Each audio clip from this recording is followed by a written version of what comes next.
E pessoal, tranquilo? Schumann falando mais uma vez aí agora, esse novo visual, estilo Mestre Kami. Pessoal, olha só, a gente se indigna muitas das vezes com a quantidade de impostos que são cobrados em N situações e fazendo umas análises, umas pesquisas aqui, conversando com a inteligência artificial Gemini aqui da Google, eu fiquei bastante indignado e tive meio que uma discussão aqui com a inteligência artificial e vou compartilhar com vocês.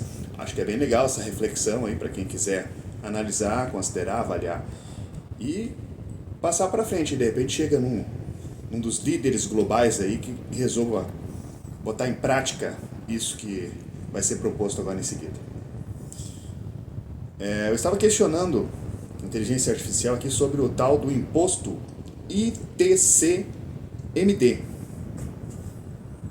Então quer dizer que além do imposto de renda, que fica na casa dos 30% conforme o valor, tem também esse ITCMD, que são até 8% a mais. Então quer dizer que quase, se for somar o 30% com esses 8%, que é o teto atualmente, né, que é uma cobrança estadual, já vai a 40%. Tudo que a gente compra, vende, vai no mercado, comprou uma banana, tem imposto. Um leite, um pão, feijão, arroz, tudo tem imposto. Está embutido, a gente paga e nem sente. E esse imposto, em grande medida, até retorna para a gente em estruturas de saúde, segurança, estradas, entre outras coisas, né? Mas a maioria das coisas não vem de graça, a gente paga, né? Para a gente ter acesso a uma moradia, energia elétrica, água, alimentação, higiene, tudo isso a gente tem que pagar. Se a gente não trabalha ou não tem alguém que nos sustente, morre de fome, adoece. Essa é a dura e atual realidade, mas se Deus quiser, está prestes a mudar, se não curto, pelo menos em médio prazo aí, com as tecnologias de inteligência artificial, computação quântica e robótica chegando com tudo aí. Espero que venham com tudo mesmo e que beneficiem a humanidade. Vamos lá, vou começar a ler aqui porque não sou muito bom em falar o que eu penso sem ler. Vamos lá então. A razão pela qual o Estado, fisco estadual, pode tentar cobrar o ITCMD, mesmo com o imposto de renda cobrado já, retido na fonte. E o fundamento dessa cobrança estão ligados à natureza jurídica do imposto e a quem está recebendo o dinheiro. Porque o Estado, ITCMD, cobra se a União, imposto de renda, já cobrou. A chave aqui é a competência tributária e o fato gerador, a ação que gera o imposto. Imposto de renda é uma competência federal, da União, 30%. E esse tal ITCMD é do Estado, estadual, que varia chegando até 8%.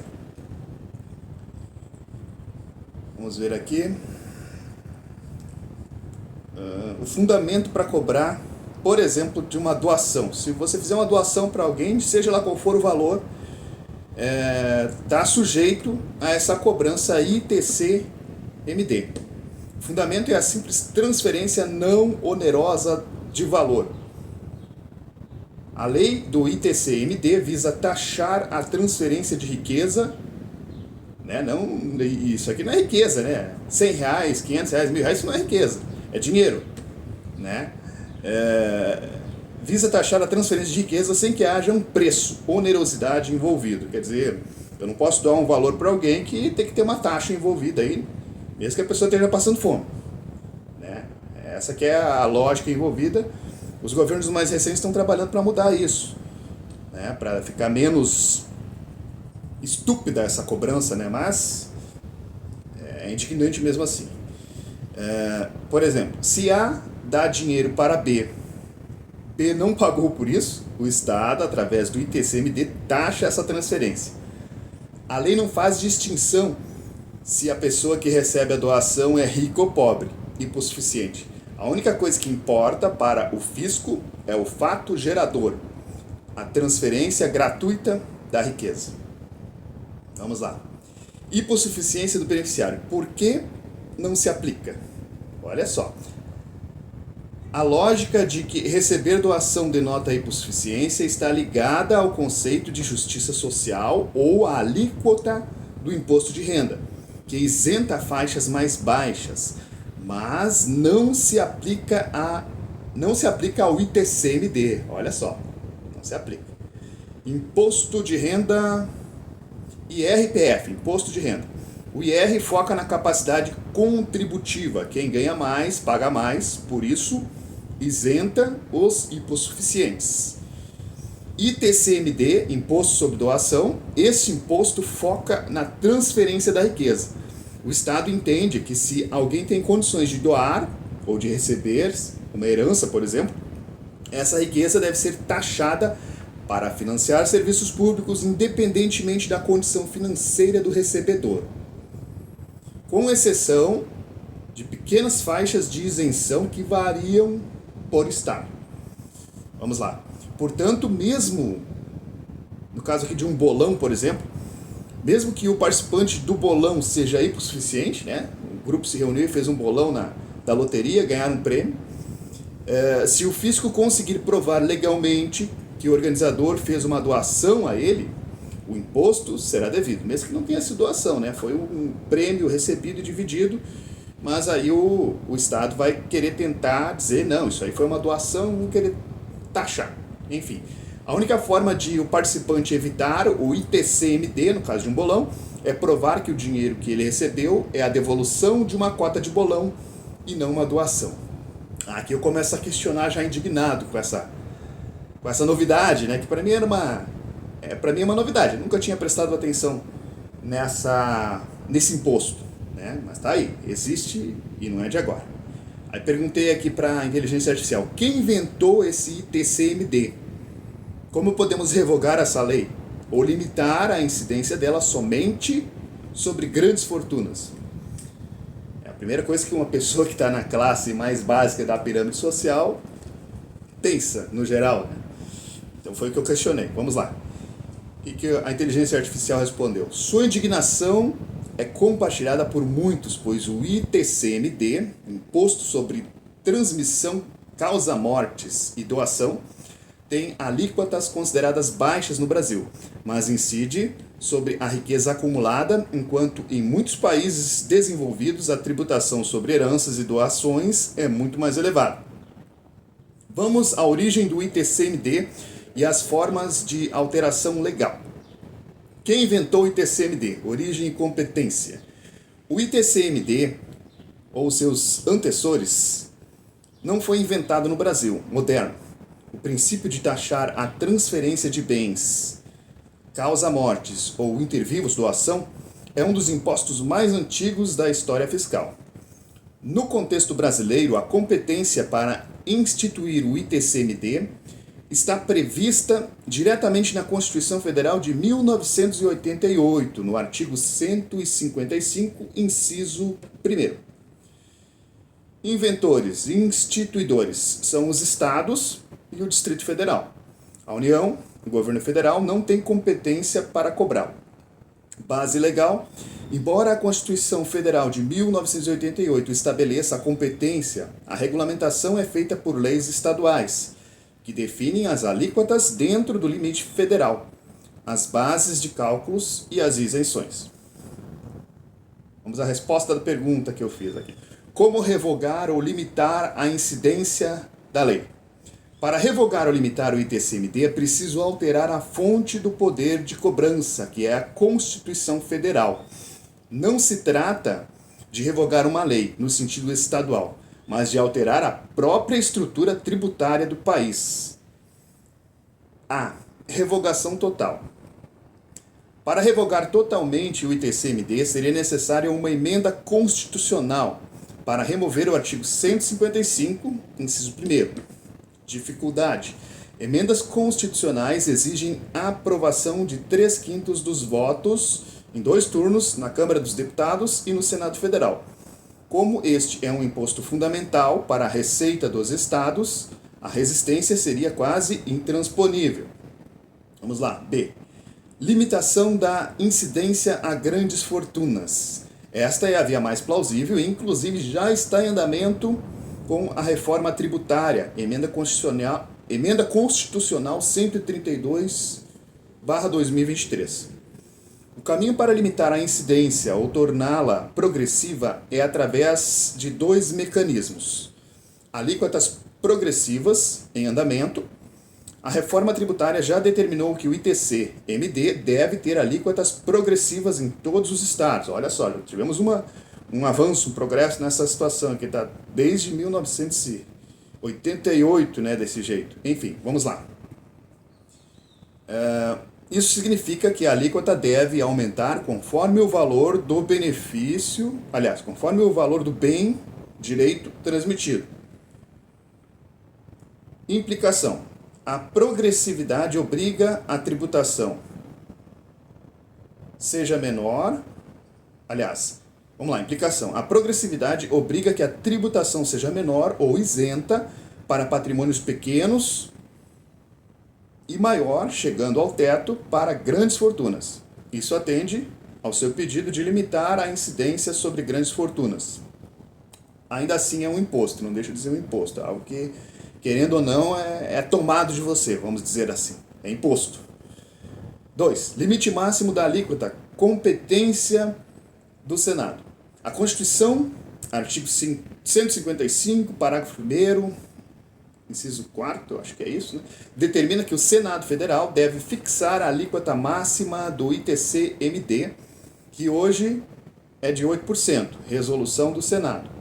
Para mudar qualquer aumento do limite de 8%, o que é discutido para se aprimorar, de novo aqui, para mudar qualquer aumento do limite de 8%, o que é discutido para se aproximar de padrões internacionais, exige uma resolução do Senado. Em resumo, sobre a limitação, o princípio da progressividade já está sendo implementado e beneficiará automaticamente as pequenas heranças e doações. Ah, coisa boa, né?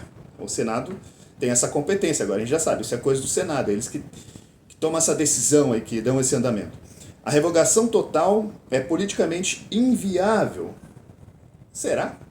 Mas a revisão das alíquotas é uma discussão constante no Congresso, especialmente no contexto da tributação da riqueza. Eu, continuando aqui com a minha indignação, argumento novamente com a inteligência artificial. Se ao invés de impostos, olha a minha pergunta, se ao invés de impostos os governos utilizassem parcerias com empresas e demais instituições que promovem produção e distribuição de bens e serviços, focando na garantia dos suprimentos essenciais a todos. Olha que interessante, inclusive a quem não trabalha. E a partir disso, considerando as prioridades de desenvolvimento na qualidade de vida geral, isso não seria muito melhor e até mais justo, proporcionando prosperidade muito mais abundante e sustentável? Essa questão aqui, até para quem não trabalha, para a maioria de nós soa meio estranho aqui, né? Pô, quer dizer que a pessoa mesmo sem trabalhar tem que ter direito a alguma coisa? Daqui a pouco a gente vai chegar nesse ponto. Vamos lá. Você propõe um modelo econômico e social que se afasta da estrutura tributária tradicional e se concentra na garantia direta de bens e serviços essenciais através de parcerias e cooperação. Isso mesmo. Este modelo é uma utopia social econômica, conhecida em diversas teorias, com elementos de economia distributista, socialismo de mercado ou até mesmo algumas formas de renda básica universal em espécie. Mais ou menos isso, a primeira impressão que dá é essa, né? Mas daqui a pouco a gente vai chegar no que realmente eu estou querendo dizer, no que realmente eu estou enxergando e quero compartilhar com o máximo possível de pessoas. Vamos lá. Vamos analisar sua proposta sob a perspectiva de viabilidade, justiça e prosperidade. Análise da proposta. Prosperidade e abundância.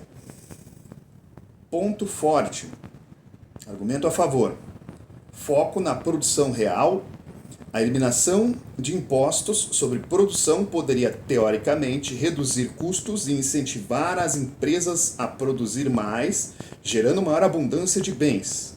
Olha o contraponto aqui, o ponto fraco, como está sendo dito aqui, desafio de viabilidade. O problema da coordenação. Quem decide quais são os suprimentos essenciais e em que quantidade? Um sistema centralizado de parceria para toda a produção e distribuição é extremamente complexo e ineficiente, como demonstrado historicamente em economias planificadas. Essa aqui é a crítica, né? Vamos lá. Garantia de necessidades. Ponto positivo. Se o foco do governo é garantir o essencial, alimento, moradia, saúde, etc., para todos, a miséria extrema seria eliminada, o que aumentaria a qualidade de vida geral e a produtividade potencial. Aí aqui o ponto fraco, dito negativo, crítica. O free rider e a motivação. Se as necessidades de todos são garantidas, independentemente de trabalharem, olha a pergunta: como motivar as pessoas a realizar trabalhos desagradáveis, perigosos ou complexos, necessários para o funcionamento da sociedade? Exemplo, coleta de lixo, cirurgia, engenharia, etc. Qual é o perfil de pessoa que pergunta isso? Se você é um desses, continue escutando, porque daqui a pouco você pode ampliar a sua visão a respeito e ver que esse não é o limite da questão. A gente pode ir além. Vamos lá. Redução, outro ponto positivo aqui. Redução da burocracia fiscal. O fim dos impostos eliminaria a burocracia, que eu chamo de burocracia, complexa da arrecadação e fiscalização, liberando tempo e recursos para a produção. Esse é o ponto positivo. Agora, mais um dos chamados pontos negativos, pontos fracos. Financiamento da infraestrutura. Grandes projetos de infraestrutura, estradas, energia, segurança nacional, pesquisa científica básica, que não geram lucro imediato para um parceiro específico, como seriam financiados sem impostos? Está querendo justificar que tem que cobrar imposto mesmo. Olha aí, ó. O modelo de parceria precisa de uma fonte estável e massiva de capital. Vamos lá. Então, um segundo tema aqui, justiça e equidade. Outro ponto forte, argumento a favor. Justiça distributiva de base, garantir que ninguém passe fome ou fique sem assistência médica é a forma mais básica e poderosa de justiça social.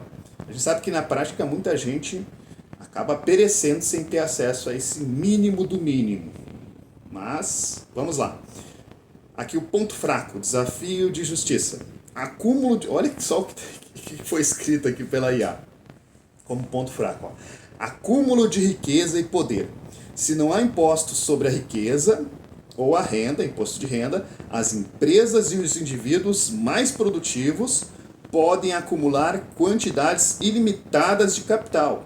Sem tributação progressiva, a desigualdade de riqueza se tornaria extrema, concentrando o poder de decisão social e político nas mãos de poucas elites corporativas. É um argumento que vilaniza a prosperidade, que vilaniza os ricos. É ou não é? Os ricos são maus, eles estão acumulando tudo para eles. Isso tem um fundo de verdade no nosso atual contexto de organização do sistema. Mas a gente pode superar isso. Daqui a pouco nós já vamos chegar no ponto que eu acho mais legal aqui desse raciocínio, dessa conversa com a inteligência artificial. Mais um ponto negativo aqui aliás, ponto positivo da proposta. Ó, transparência de gasto. O governo compraria ou financiaria diretamente os bens necessários,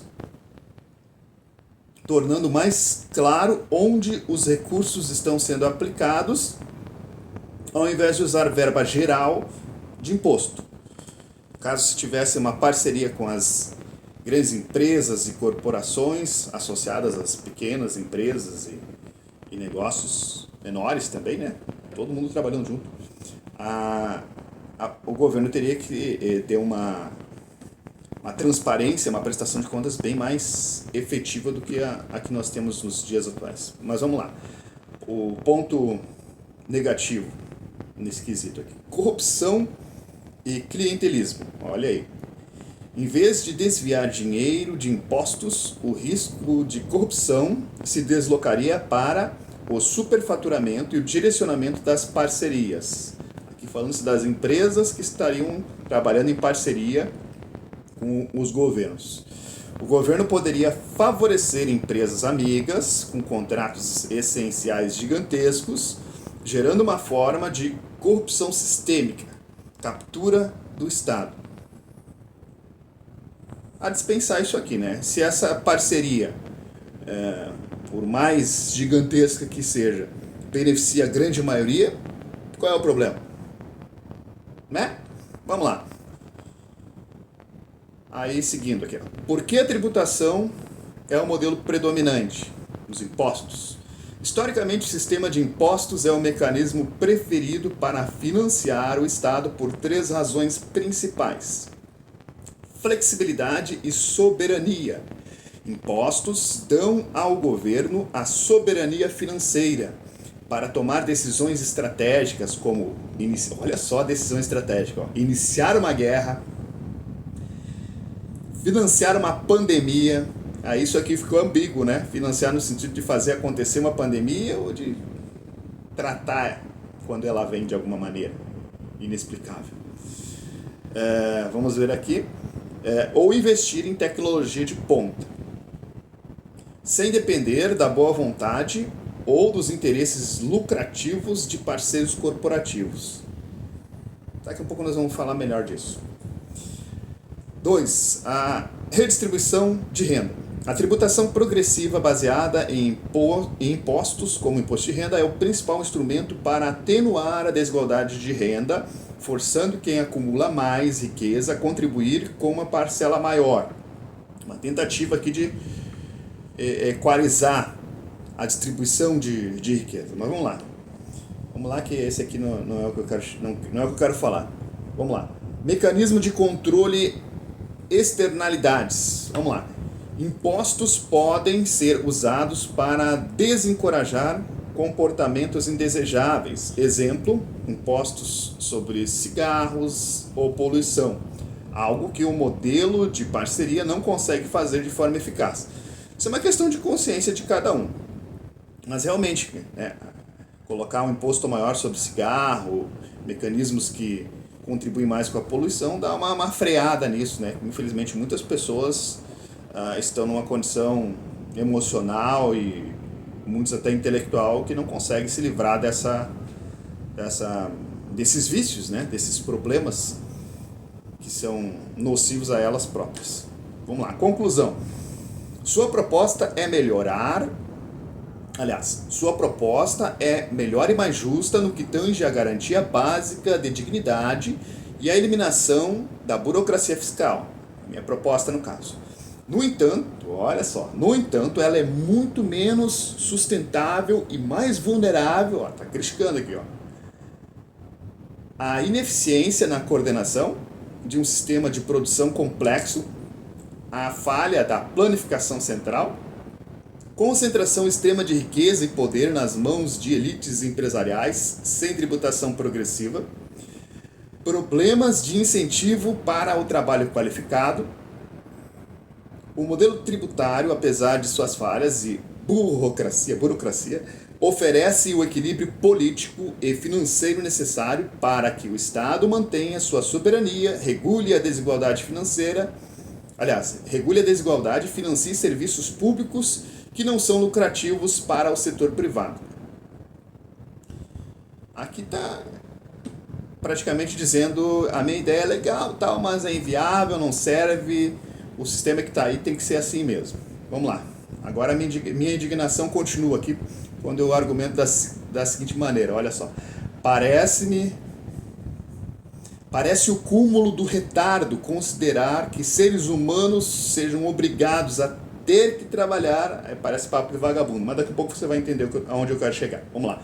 Parece o cúmulo do retardo considerar que seres humanos sejam obrigados a ter que trabalhar em troca de sobrevivência mais básica num planeta de tanta abundância e recursos. Todos os chamados pontos fracos na ideia proposta também são insanos. Eu estou dizendo, eu estou afirmando, tá? Já que com o básico garantido, Todos podem escolher trabalhar para melhorar a qualidade de vida. E além disso, com os avanços mais recentes em inteligência artificial, computação quântica e robótica, a necessidade da mão de obra humana é cada vez menos necessária. Ricos ficarem mais ricos não é um problema, e sim bênção. Olha só o que eu estou falando, hein? Presta atenção. Ó. Ricos ficarem mais ricos não é problema, e sim bênção. Se o básico for garantido a todos os demais. É isso que a gente não tem. Se você recebe um auxílio do governo, você arruma um emprego, você perde seu auxílio. Então, às vezes, compensa mais eu ficar recebendo o auxílio em casa de várzea do que querer trabalhar para melhorar de vida. Tem que ter esse auxílio, tem que ter esse sustento básico gratuito, mas ele não pode ser tirado, tem que ser garantido e permanente. Se eu quiser trabalhar é para melhorar a minha qualidade de vida, é para viver melhor, é para prosperar. O básico tem que ser direito de todos, esse é meu ponto de vista, é a minha opinião. De repente você ainda não concorda. Eu digo ainda porque se você analisar o todo desses meus argumentos, dessa situação, de como o mundo está andando, está evoluindo, está progredindo, você vai acabar chegando nessa mesma visão. Assim espero, pelo menos. Vamos lá. E além disso, com os avanços mais recentes, repetindo aqui, em inteligência artificial, computação quântica e robótica, a necessidade da mão de obra humana é cada vez menos necessária. Ricos ficarem mais ricos não é o problema, e sim bênção se o básico for garantido a todos os demais, já que ninguém pediu para nascer. E a partir dessa base garantida, todos podem escolher prosperar, seja em favor próprio ou aos demais à sua volta. Vamos seguindo aqui, vamos ver se eu estou conseguindo convencer a inteligência artificial de que a minha proposta é mais do que ela está conseguindo entender até aqui. Sua resposta é apaixonante e resume o argumento central de muitas propostas futuristas, como a renda básica incondicional, RBI, e o pós-escassez, reforçadas pelas promessas da tecnologia. Você está propondo uma mudança de paradigma. O trabalho não deve ser um requisito para a sobrevivência, mas sim uma escolha para o aprimoramento. Esse é o ponto exatamente. Senão você é escravo da sobrevivência. É escravo. Vamos dizer, antigamente existiam os escravos, hoje nós somos semi-escravos. Não somos mais escravos, mas somos semi-escravos, porque ainda temos que trabalhar. Somos obrigados a trabalhar para pagar as contas. A não ser que você já tenha nascido numa estrutura que já herdou uma fortuna, tem alguém que banca você, ok, mas no geral, se você não trabalha, você não mora, você não come, você não veste, você não tem acesso ao básico, ao essencial, energia, água, vestimento. Então essa que é a minha indignação. Vamos lá. Repetindo aqui, ó. Você está propondo uma mudança de paradigma. O trabalho não deve ser um requisito para a sobrevivência, mas sim uma escolha para o aprimoramento. Vamos analisar sua perspectiva integrando a tecnologia e a distribuição de riqueza. A visão da abundância tecnológica, inteligência artificial, quântica e robótica. Você está absolutamente correto ao apontar que o futuro do trabalho está sendo reescrito pela tecnologia. Diminuição da necessidade de mão de obra. Se a inteligência artificial e a robótica podem assumir a produção em massa de bens essenciais, alimentos, habitação básica, energia, o argumento de que alguém tem que fazer o trabalho se enfraquece. Algumas pessoas dizem isso, né? Não, alguém tem que fazer.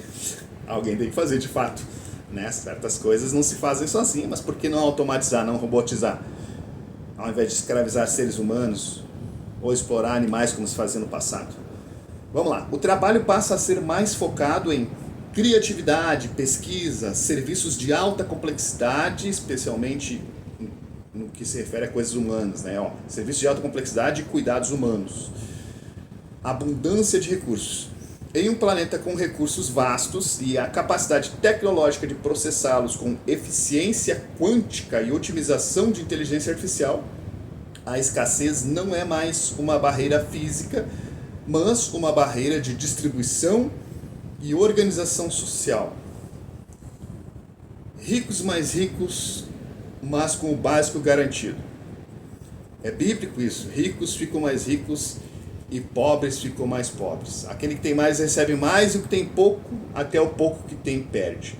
Não vejo problema nenhum em ricos ficarem mais ricos. Pelo contrário, quero que fiquem mais ricos sim, cada vez mais ricos. Apesar de eu estar na base da pirâmide, mas eu desejo que eles fiquem cada vez mais ricos. Mas não só em dinheiro, em posses materiais, mas também em sabedoria, inteligência, em consciência, em humanidade, para que o básico seja garantido a todos. Vamos lá então, ricos, mas com o básico garantido. Seu argumento de que o enriquecimento da elite não é um problema, mas uma bênção, desde que o básico seja garantido a todos, ecoa a filosofia de que o capitalismo produtivo pode coexistir com uma rede de segurança social robusta. É isso aí que eu estou falando, esse é o ponto. Lógica da prosperidade. Se o básico está garantido, a pressão para sobreviver é removida. Assim como houve a abolição da escravatura nos tempos passados, não muito distantes, que haja o quanto antes a abolição da semi-escravatura. Aí sim, vai ficar legal para todo mundo. Vamos lá. Então, lógica da prosperidade. Se o básico está garantido, a pressão para sobreviver é removida. Isso permite que as pessoas busquem carreiras mais alinhadas com seus talentos e paixões, potencialmente aumentando a inovação e o bem-estar social.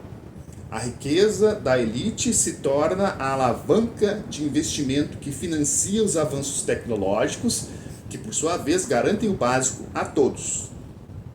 Vamos lá. Respostas aos pontos fracos do modelo tradicional. Crítica do modelo. Seu argumento. Trabalho obrigatório para a sobrevivência. Foi a minha crítica. Superação no modelo proposto. Foco na dignidade. A sobrevivência se torna um direito incondicional, aliviando o cúmulo do retardo, como eu disse antes, de forçar o trabalho. Outra crítica que eu fiz antes, problema da motivação, aliás, eu não, essa crítica foi feita pela própria inteligência artificial, né? Problema da motivação, free rider, como está sendo dito aqui, Incentivo da escolha, quer dizer, se a pessoa tem tudo que ela precisa, por que ela vai querer trabalhar? É a crítica que foi feita antes.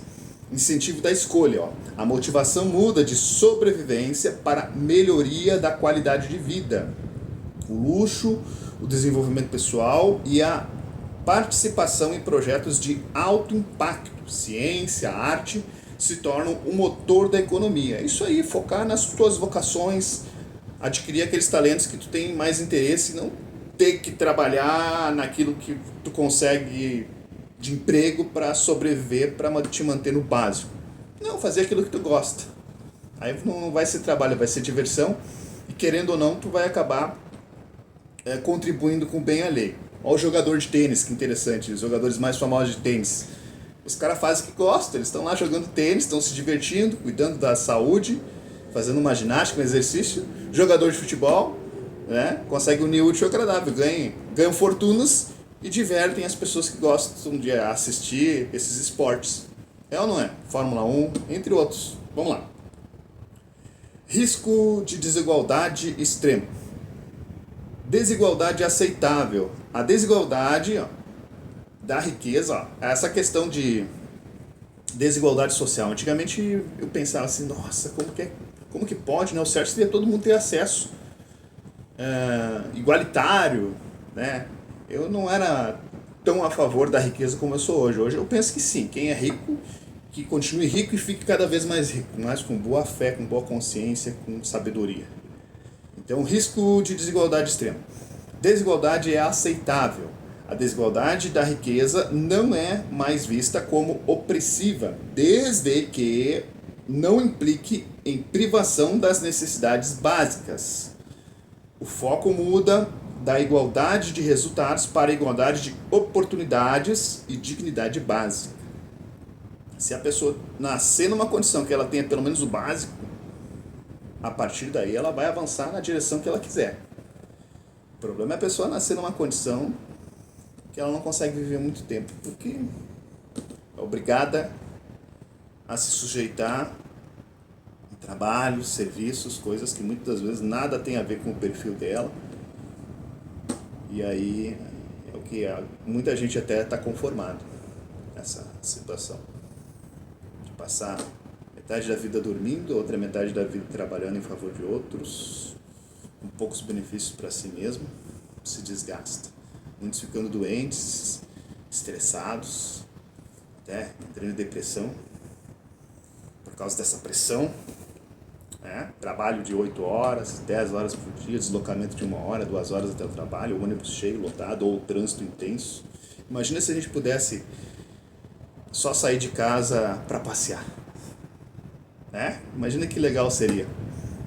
Mas estamos caminhando para isso, se Deus quiser. Talvez não para minha geração, mas para as próximas, se Deus quiser. E Ele quer. Vamos lá.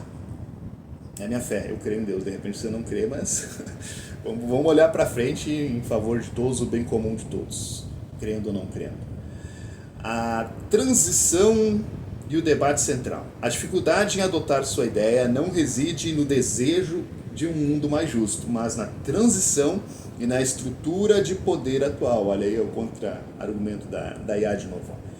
Quem paga a tecnologia? Pergunta. Embora a tecnologia possa produzir abundância, o desenvolvimento e a manutenção dessa infraestrutura robótica quântica são caríssimos e exigem uma fonte de capital gigantesca. São 2 pontos aqui que a inteligência artificial coloca. Poder no lugar do imposto. No modelo atual, o imposto é a forma pela qual o Estado, o representante da sociedade, olha aí, o representante da sociedade é o Estado, afirma seu poder sobre a riqueza privada. Se você elimina o imposto, a alocação de recursos e, portanto, o poder migra totalmente para as mãos das grandes corporações tecnológicas e seus proprietários. O risco não é a pobreza, mas a sobrevivência política a quem controla os meios de produção automatizados. Seu modelo exige que a sociedade confie que aqueles que controlam a tecnologia e as grandes fortunas irão voluntariamente garantir o básico para todos, sem utilizar esse poder para manipular a política ou a vida dos cidadãos. É um debate profundo entre a eficiência da iniciativa privada e a segurança da gestão pública sobre os bens essenciais. Olha só o que está se dizendo. Se não for do jeito que é, as grandes corporações, os grandes ricos, que são maus, vão dominar tudo e piorar a situação da humanidade, do planeta, porque eles só pensam em lucro, em dinheiro. Em certa medida isso faz sentido, mas eu sinceramente penso que é uma minoria que tem essa visão tão limitada. A maioria pensa além, mas talvez não tenha despertado ainda para isso que eu estou falando aqui, para isso que eu vou concluir agora, nos meus argumentos seguintes. Vamos lá. Agora eu novamente falando com a inteligência artificial. Esses argumentos sobre a transição e debate central beiram a estupidez. Depois ela vai achar que essa estupidez que eu me referi foi algo que eu mesmo disse, mas não, estou dizendo que beiram a estupidez o que a IA falou aqui, as críticas dela. Pois o controle já está nas mãos de poucos, seja em governos ou demais instituições. Quer dizer, o governo já está centralizado, o poder já está centralizado nas mãos de poucos, seja político, seja lá. Então são exatamente essas pessoas, aí que está o ponto-chave, ó. E são exatamente essas pessoas nos topos dessas pirâmides sociais que têm ao seu alcance promover essas transformações, essa transformação de forma mais célere. Isso vai acontecer. Talvez em longuíssimo prazo, em algum momento vai acontecer, a gente vai progredir, nós vamos evoluir. Mas espero que isso aconteça o quanto antes. Então, que essas pessoas, esses seres humanos, nos topos dessas pirâmides, enxerguem isso hoje, agora, e comecem a trabalhar nessa direção. É o meu desejo mais sincero para favorecer a todos nós. Tornando-se, olha aqui, ó, vou começar de novo, ó. E são exatamente essas pessoas nos topos dessas pirâmides sociais que têm ao seu alcance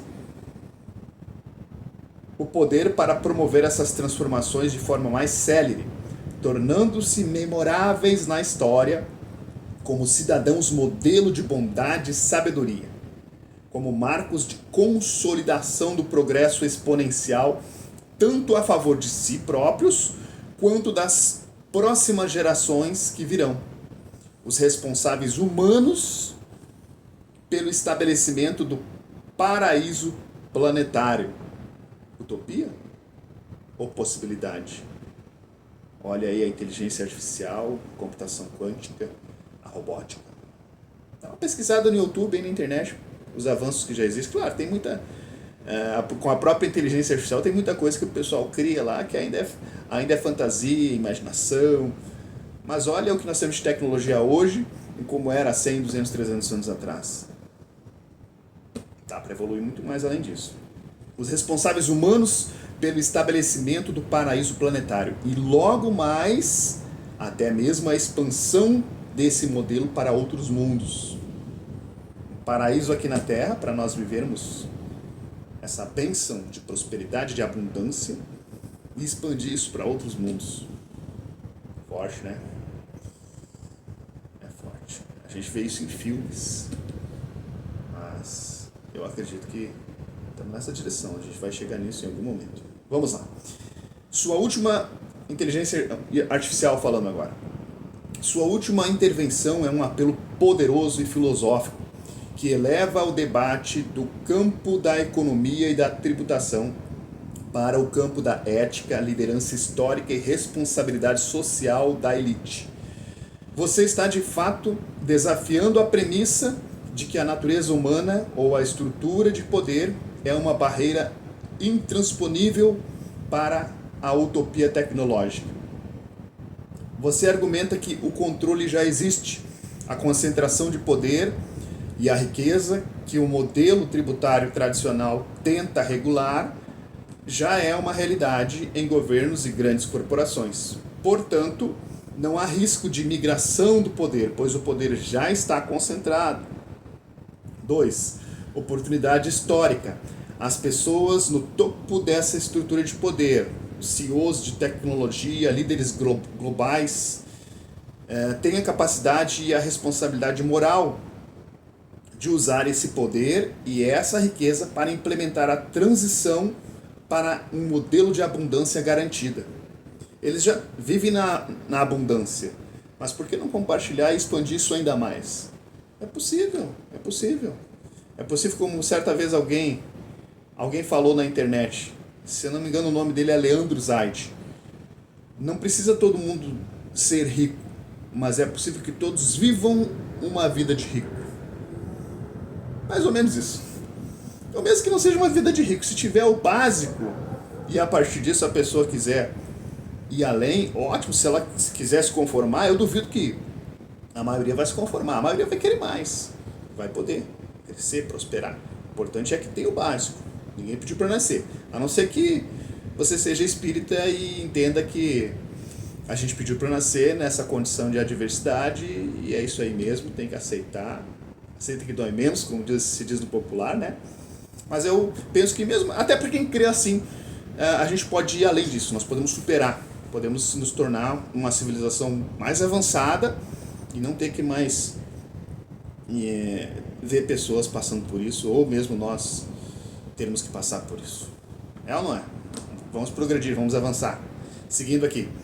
Então, um legado de sabedoria e bondade. Ao fazer isso, esses indivíduos não apenas garantem seu próprio futuro, mas asseguram um legado imortal. Quem está no topo da pirâmide, quem tem o poder monetário, estrutural, de fazer isso acontecer.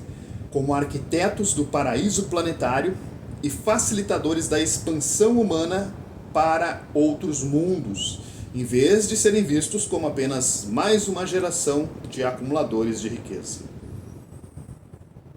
O valor do dinheiro não está nele próprio, mas no que se faz com ele. O valor do poder não está nele próprio, mas no que se faz com ele. Não importa se você tem poder imenso ou mínimo.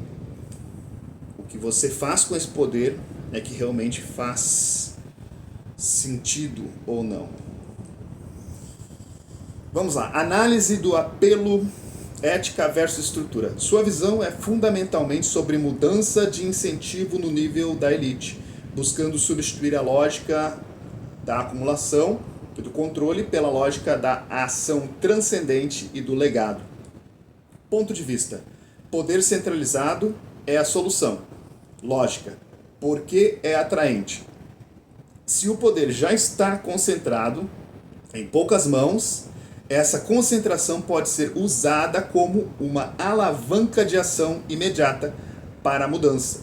Não é preciso convencer todos, apenas os principais players. Então, é claro que a base da pirâmide social e até quem está no meio, muitas dessas pessoas, e eu estou vivendo na base, financeiramente falando, estou na base. E a maioria de nós não consegue enxergar além dessa base, desse básico que nem desse básico que não é nem ele próprio suprido, né? Se você não trabalha, você vai para Pindaíba, você vai para Beleléu. Enfim, vamos seguindo aqui.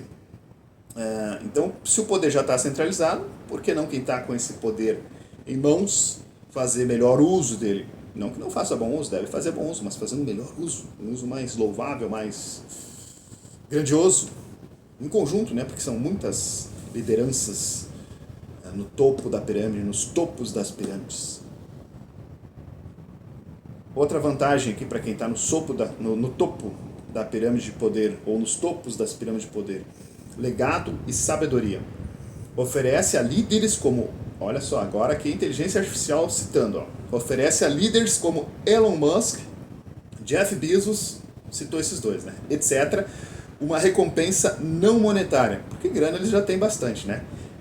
Imortalidade na história, quiçá até na vida fisiológica, daqui a um pouco a gente descobre uma forma de interromper o envelhecimento fisiológico, de migrar a nossa consciência para um corpo cibernético, sei lá, coisas que a gente vê em filmes, mas daqui a pouco, investindo nisso, as coisas realmente acontecem, né? Ou, mais legal ainda, frear o envelhecimento e permanecer jovem, até rejuvenescer essa barba branca que voltar a ficar preta, dentes que a gente não tem mais voltar a nascer, cabelo voltar a crescer, tudo com tecnologia, célula-tronco, engenharia, bio-nanotecnologia, entre outras coisas aí.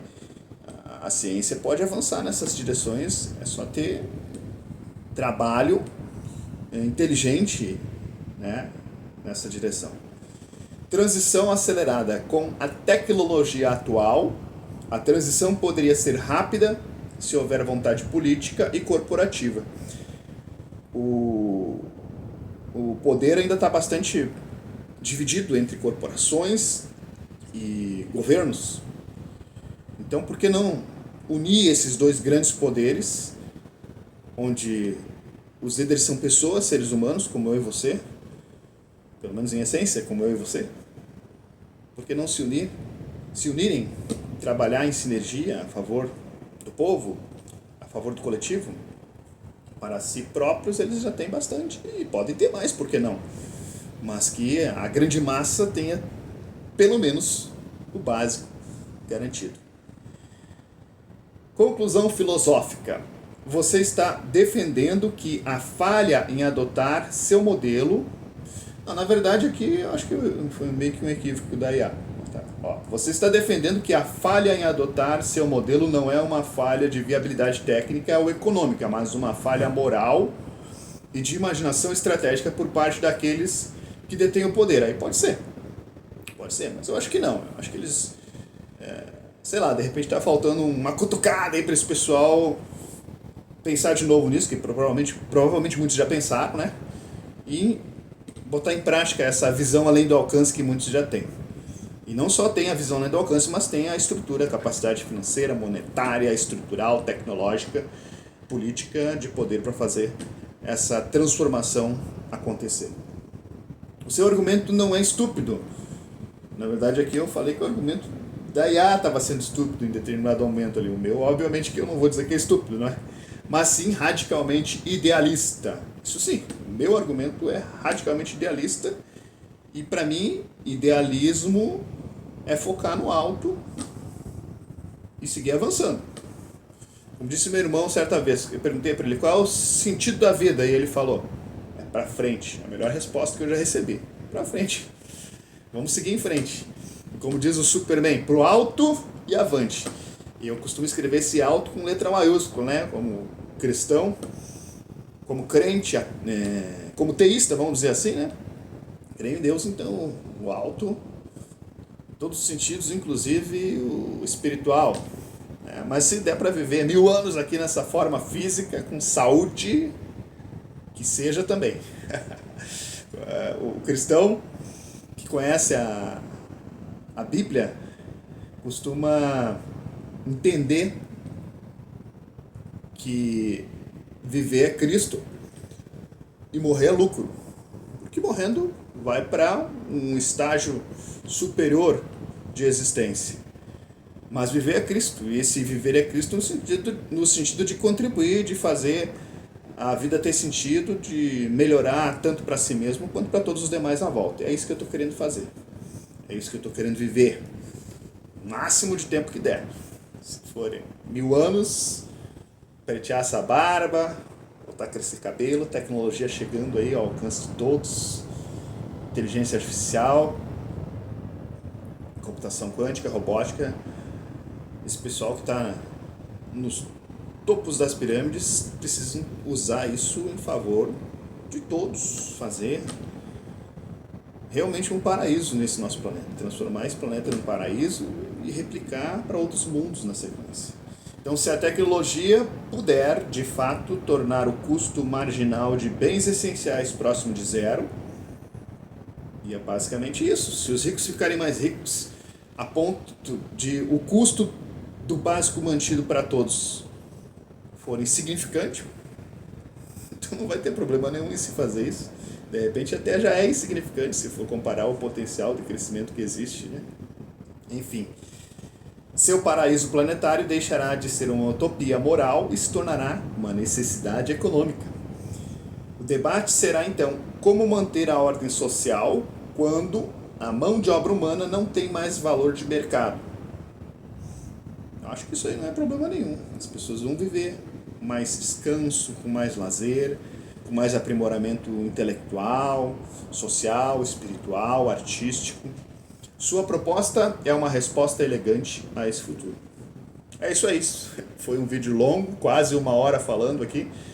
Espero que você tenha conseguido assistir até o final. E se você tem uma visão parecida, ou se identificou com tudo que eu falei aqui, compartilha aí, passa pra frente e tomara que isso chegue nesses líderes dos topos das pirâmides e a gente consiga fazer isso acontecer. Estou trabalhando em algumas iniciativas para acelerar a expansão, a divulgação disso, mas se vai acontecer logo ou não, Deus é que sabe. Espero que seja logo. Tá bom, pessoal? Um grande abraço a todos e até nosso próximo contato, nosso próximo vídeo. Valeu, Deus abençoe a todos.